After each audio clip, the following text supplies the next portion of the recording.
नमस्कार शेतकरी मित्रांनो, आज आपण आलेलो आहोत मिरचीच्या प्लॉटमध्ये आणि या मिरचीचे जवळपास 2 तोडे कंप्लीट झालेले आहे.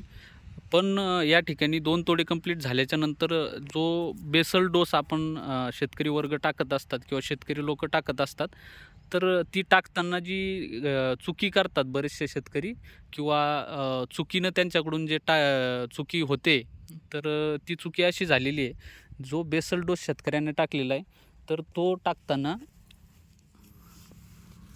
असं एकदम खोडाच्या जवळ टाकलेला आहे. तर एकदम खोडाच्या जवळ तो बेसल डोस टाकल्यामुळं काय झालं, तर ज्यावेळेस ड्रिपने पाणी जातं, तर ड्रिपने पाणी ज्यावेळेस जातं त्यावेळेस ते खत विरघळतं आणि झाडाच्या खोडाजवळ जाऊन ते झाडाची साल हे खराब करत असतं आणि झाडाची साल खराब झाल्यामुळं ते झाड जे आहे, तर एकदम साल आणि मुळा त्याच्या खराब होतात अशा पद्धतीनं. आणि ते जे झाड आहे, तर ते मुळा आणि झाडाची खोडाची साल खराब झाल्यामुळं ते झाड पूर्णतः अशा पद्धतीनं सुकून जातं. आणि ज्या ठिकाणी समजा अशा पद्धतीनं खोडाजवळ खत टाकलेलं आहे, तर तुम्ही बघू शकता एकदम पूर्ण झाडं हे सुकून गेलेले.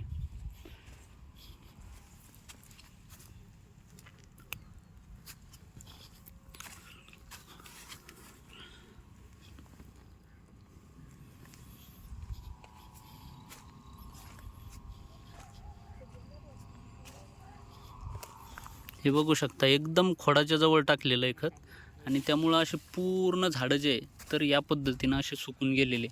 ज्या खोडाच्या अतिजवळ खत पडलं, ज्या खोडाच्या खत थोडंसं लांब पडलेलं आहे, तर ते झाडं अजून तर सुकलेले नाही आहे, पण तरीही ते झाडंसुद्धा सुकू शकतात, कारण ते झाडाच्या एकदम साईडला आहे. आणि याचं जे जेव्हा ड्रिपने पाणी जाईल आणि हे खत विरघळून झाडाच्या खोडाच्या एकदम जवळ जाईल, तसं तसं हे झाड नंतरही हे झाड पण सुकू शकतं.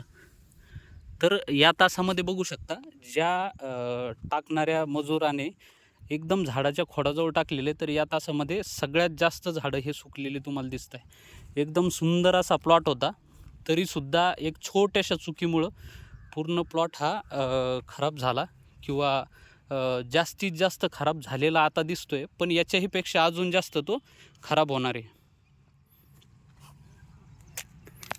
तुम्ही प्लॉटची कंडिशन बघू शकता की प्लॉट कसा होता तर. आणि हे अशा पद्धतीनं जिथं जिथं खोडाच्या एकदम जवळ खत टाकलेलं आहे, तसे ते झाडं सुकत आहे ज्या ज्या ठिकाणी.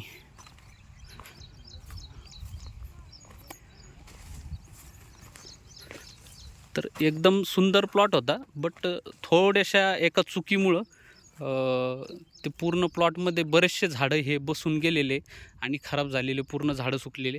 तर माझी एकच विनंती सगळ्या शेतकऱ्यांना राहणार आहे की त्यांनी जेव्हा पण त्यांना खत वगैरे टाकायचं आहे, नंतर उभ्या मिरचीमध्ये किंवा उभ्या मिरचीच्या प्लॉटमध्ये सेकंड जो आपला बेसल डोस असतो, तर त्यावेळेस काय करायचं आहे, ही जी मल्चिंग आहे, तर ही मल्चिंग अशा पद्धतीनं वर करून या मल्चिंगच्या खाली बेसल डोस हा फेकायचा आहे.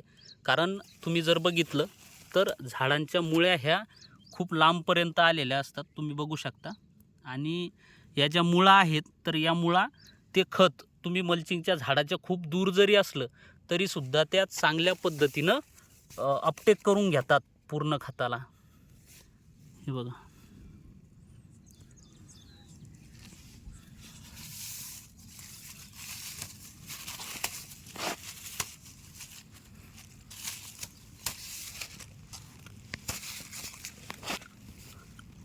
तर तुम्ही बघू शकता, ह्या एकदम मुळा ज्या आहेत ना या झाडांच्या, ह्या पूर्ण बाहेर आलेल्या आहे.